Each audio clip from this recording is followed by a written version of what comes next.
Joseph Robinette Biden junior, সংক্ষেপে সারা বিশ্ব তাকে চেনে জো বাইডেন নামে।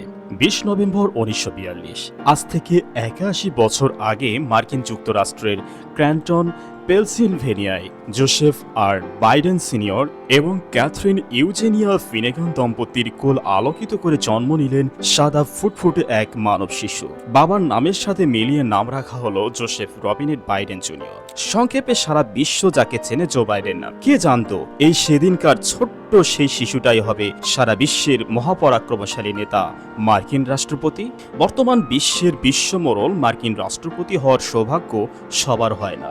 সেই সৌভাগ্যবানটি হলেন মার্কিন প্রেসিডেন্ট জো বাইডেন। বাইডেনের বাবা যদিও ধনী ছিলেন, কিন্তু বাইডেনের জন্মের সময়কালে আর্থিক জটিলতায় পড়েন এবং বেশ কয়েক বছর মাথামোহ ও নানার সাথে থাকতে হয়েছিল বাইডেন পরিবারটিকে। ছোটবেলা থেকে কলেজ জীবন পর্যন্ত বেসবল এবং ফুটবল খেলতেন বাইডেন। পেশাগত জীবনে একই সাথে একজন রাজনীতিবিদ, আইনজীবী এবং লেখক, বাইডেন বহু প্রতিভার অধিকারী। ১৯৭০ সালে নিউ ক্যাসেল কাউন্টি কাউন্সিলর নির্বাচিত হওয়া এবং ১৯৭২ সালে মাত্র ২৯ বছর বয়সে আমেরিকার ইতিহাসে ষষ্ঠ সর্বকনিষ্ঠ সিনেটর হিসেবে ডেলাওয়্যার থেকে মার্কিন সিনেট নির্বাচিত হওয়া বাইডেনের দাম্পত্য জীবন কিন্তু মোটেও সুখের না।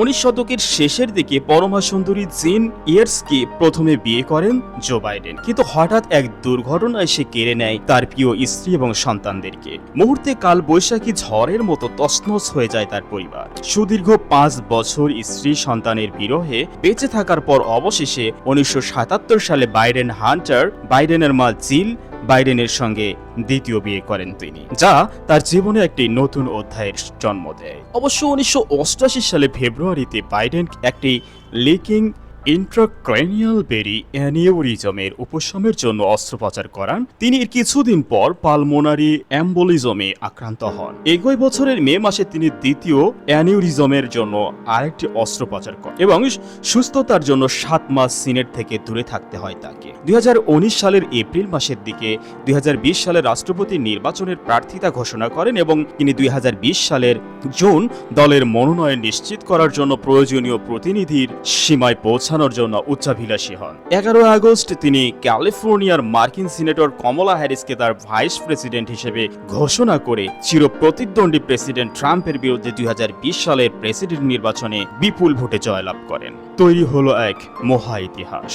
তিনি শুধু দ্বিতীয় অক্ষমতাসীন উপরাষ্ট্রপতি যিনি ১৯৬৮ সালে রিচার্ড নিক্সন ছাড়াও মার্কিন যুক্তরাষ্ট্রের প্রেসিডেন্ট নির্বাচিত হওয়ার রেকর্ড করেন। এভাবেই ডেমোক্রেটিক পার্টির একজন সদস্য হিসেবে মার্কিন যুক্তরাষ্ট্রের ৪৬তম রাষ্ট্রপতি হিসেবে শপথ নিয়ে আজ পর্যন্ত ক্ষমতার মসনদে বহাল তবিয়তে টিকে আছেন ৮১ বছরের মার্কিন বর্ষিয়ান এই নেতা। প্রেসিডেন্সিয়াল মেডেল অফ ফ্রিডম ২০১৭ সম্মাননা সহ আরও অন্যান্য সম্মানিত পুরস্কারে ভূষিত হওয়ার পরও বিতর্ক যেন পিছুই ছাড়ছে না কিছুতেই। কথাই বলে না, গাছে তুলে দিয়ে মই টান দেওয়ার মতো নেতারই অবস্থা হয়েছে তার। তেমনই এক বিতর্কিত নেতাই যেন ৮১ বছরের ধূর্ত মার্কিন প্রেসিডেন্ট। তাই তো ন্যাটোতে যোগ দেওয়ার মিথ্যা আশ্বাস দিয়ে ইউক্রেনকে তুলে দিলেন রাশিয়ার হাতে। কথা ছিল থাকবেন ইহুদি মিত্র ইউক্রেনের পাশে, কিন্তু রাশিয়া ইউক্রেন যুদ্ধ বাঁধিয়ে দিয়ে নীরবে সিগারেটের লম্বা শুকরানের মতো বাইবেলে বর্ণিত লুসিফার রূপী স্যাটার্ন বাইডেন ক্ষমতায় আসার পর ইসলাম ও মুসলমানদের সাথে সৌহার্দ্যপূর্ণ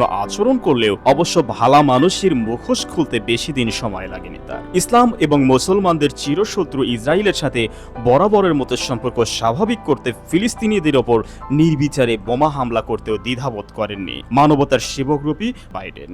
সাম্প্রতিক সময়ে বাংলাদেশের নবনির্বাচিত সরকার ডক্টর মোহাম্মদ ইউনূসকে সাক্ষাৎ, অভিবাদন এবং বৈষম্য বিরোধী ছাত্র আন্দোলনের ছাত্র জনতার গণ অভ্যুত্থানে এবং গণ অভ্যুত্থানের শহীদ এবং আহত বীরদের প্রতি সংহতি জানিয়ে ফের আলোচনায় আসেন ৪৬তম মার্কিন রাষ্ট্রপতি, বিশ্বমোড়ল পরাশক্তির কেন্দ্রবিন্দু জো বাইডেন। সুপ্রিয় দর্শক, আপনারা কে কোথা থেকে দেখছেন আমাদেরকে কমেন্ট করে জানিয়ে দিন। আমরা পরবর্তী ভিডিওতে আপনার নাম ঠিকানা জানিয়ে দিব। এতক্ষণ আমাদের পাশে থাকার জন্য আন্তরিকভাবে ধন্যবাদ।